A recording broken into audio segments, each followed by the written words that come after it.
Assalamualaikum warahmatullahi wabarakatuh.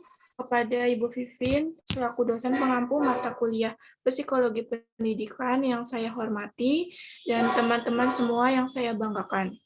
Kami dari kelompok 2, saya Siva Nayanti Nurtias, dan rekan saya Nurlela Fitriani, izinkan kami mempresentasikan hasil diskusi kelompok kami mengenai gejala jiwa.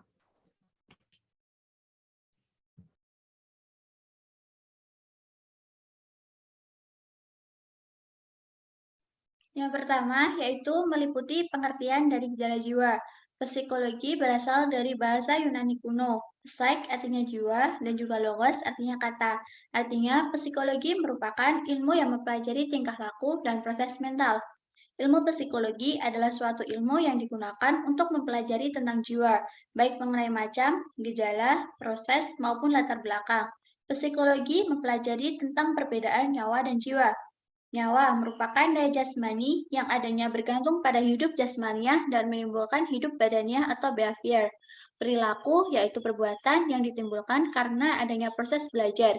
Kemudian jiwa merupakan daya hidup rohaniah yang bersifat abstrak menjadi penggerak dan pengatur bagi perbuatan manusia atau personal behavior. Kemudian ada gejala jiwa, yaitu di mana sisi psikologis seseorang berdampak pada hal-hal tindakannya.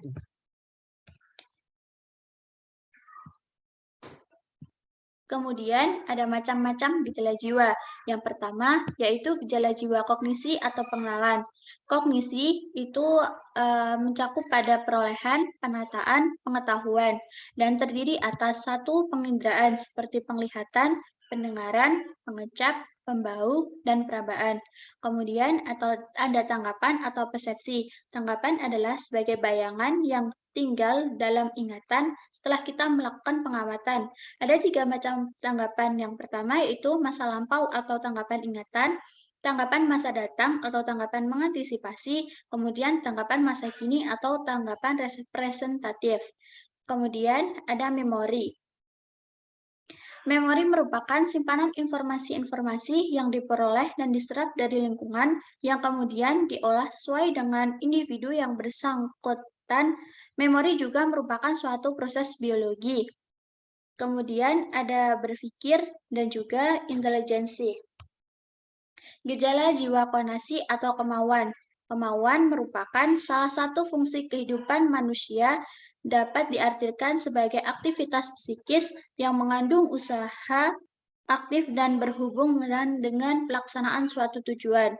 Kemudian ada juga motivasi. Kemudian ada gejala jiwa emosi atau perasaan. Jenis-jenis dari emosi atau perasaan terdiri atas perasaan jasmaniah, sensoris, dan perasaan vital. Kemudian, gejala jiwa campuran akan dijelaskan oleh rekan saya, Shivana. Silahkan.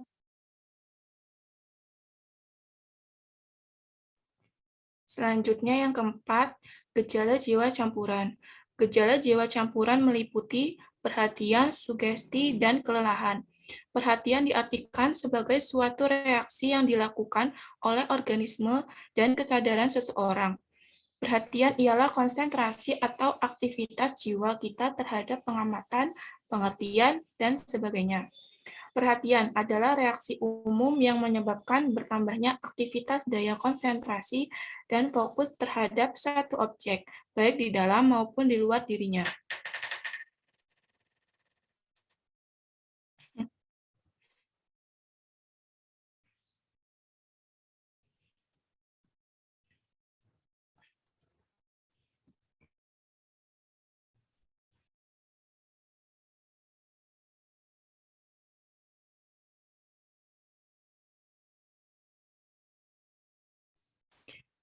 Cara mencegah gejala jiwa. Yang pertama, keluarga. Peran dan keterlibatan keluarga dalam proses penyembuhan dan perawatan pasien gangguan jiwa sangat penting, karena peran keluarga sangat mendukung dalam proses pemulihan pengidap gangguan jiwa. Yang kedua, tetap berpartisipasi aktif dalam pergaulan dan aktivitas yang disenangi. Yang ketiga, lakukan olahraga rutin, makan teratur, dan kelola stres dengan baik. Yang keempat, jangan merokok dan menggunakan nafsa. Kelima, batasi konsumsi minuman beralkohol dan minuman berkafein. Keenam, konsumsi obat-obatan yang diresepkan dokter sesuai dosis dan aturan pakai. Yang ketujuh, segera ke dokter atau psikologi untuk menjalani screening awal kesehatan mental atau bila muncul gejala gangguan mental.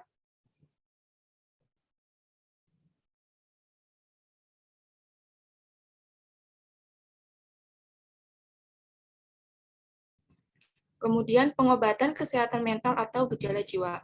Yang pertama dengan psikoterapi. Terapi bicara yang memberikan media yang aman untuk pengidap dalam mengungkapkan perasaan dan meminta saran.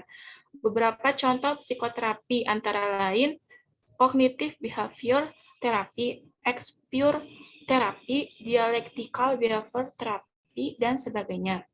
Kemudian obat-obatan antidepresan berupa golongan selektif serotonin reuptake inhibitor atau SSRI. Contohnya ada fluoxetine, fluvoxamine, sertralin, kemudian serotonin norepinephrine reuptake inhibitor atau SNRIS. Contohnya duloxetine, venlafaxine, dan antidepresan trisiklik. Contohnya clomipramine, doxepin, amitriptyline, pereda cemas, contohnya alprazolam, mood stabilizer seperti litinum. Kemudian ada rawat inap, misalnya untuk percobaan bunuh diri. Kemudian membuat rencana bagi diri sendiri, misal mengatur gaya hidup dan kebiasaan sehari-hari untuk melawan penyakit mental.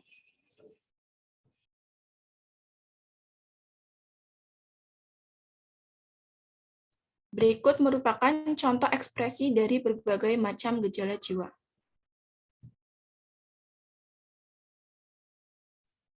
Sekian presentasi dari kelompok kami. Apabila ada salah kata maupun kalimat yang kami ucapkan, kami mohon maaf. Bila ada pertanyaan bisa diajukan. Terima kasih.